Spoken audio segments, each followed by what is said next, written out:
مسلمان اور ایک اہل کتاب۔ ان دنوں شہر کوفہ اسلامی حکومت کا اہم مرکز تھا۔ شام کے علاوہ تمام اسلامی سلطنت کے لوگوں کی نگاہیں اس شہر پر لگی رہا کرتی تھیں۔ دیکھو اس شہر سے کون سا نیا فرمان صادر ہونے والا ہے اور کون سے اہم فیصلے لیے جانے والے ہیں۔ شہر سے باہر دو آدمی، جن میں سے ایک مسلمان اور دوسرا اہل کتاب یعنی یہودی عیسائی تھا، ایک دن سڑک کے کنارے ایک دوسرے سے ملاقات کرتے ہیں۔ دونوں نے ایک دوسرے کا مقصد دریافت کیا۔ معلوم ہوا کہ مرد مسلمان کوفہ جا رہا ہے اور وہ اہل کتاب کوفے کے قریب ہی ایک دوسری جگہ جانے کا ارادہ رکھتا ہے۔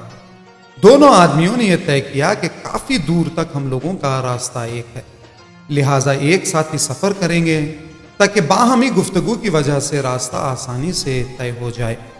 مختصر یہ کہ مشترک راستہ نہایت سکون و آرام اور آپسی گفتگو کی وجہ سے بڑا آسانی سے کٹ گیا۔ راستہ بھر دونوں آدمی مختلف موضوعات پر گفتگو کرتے رہے۔ آخر کار وہ لوگ ایک ایسے دو راہے پر پہنچ گئے جہاں سے دونوں کی راہیں جدا ہو جاتی ہیں۔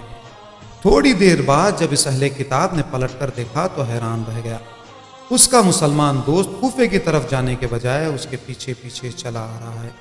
یہ دیکھ کر وہ اہل کتاب اپنی جگہ پر کھڑا ہو گیا اور مسلمان دوست سے دریافت کیا، کیا تم نے نہیں کہا تھا کہ تم کوفہ جاؤ گے؟ اور مسلمان نے جواب دیا، میں تو اب بھی یہی کہتا ہوں کہ مجھے کوفہ جانا ہے۔ اور اس اہل کتاب نے سوال کیا، تو پھر تم اس طرف کیوں آ رہے ہو؟ یہ کوفے کا راستہ نہیں ہے، کوفے کا تو بس ایک ہی راستہ تھا جو تم پیچھے چھوڑ آئے ہو۔ اور مسلمان نے جواب دیا، میں جانتا ہوں مگر میرا دل چاہتا ہے کہ تھوڑی دور تک تمہارے ساتھ ہوں۔ ہمارے پیغمبر صلی اللہ علیہ وآلہ وسلم نے ارشاد فرمایا ہے کہ جب دو آدمی آپس میں گفتگو کرتے ہوئے ایک ساتھ سفر کر رہے ہوں، ایک ساتھی کا دوسرے ساتھی پر کچھ حق پیدا ہو جاتا ہے، لہٰذا میں تیرا حق ادا کرنے کے لیے کچھ دور تیرے ساتھ ساتھ چلا آیا ہوں، اس کے بعد تو میں اپنے راستے کی طرف لوٹ جاؤں گا۔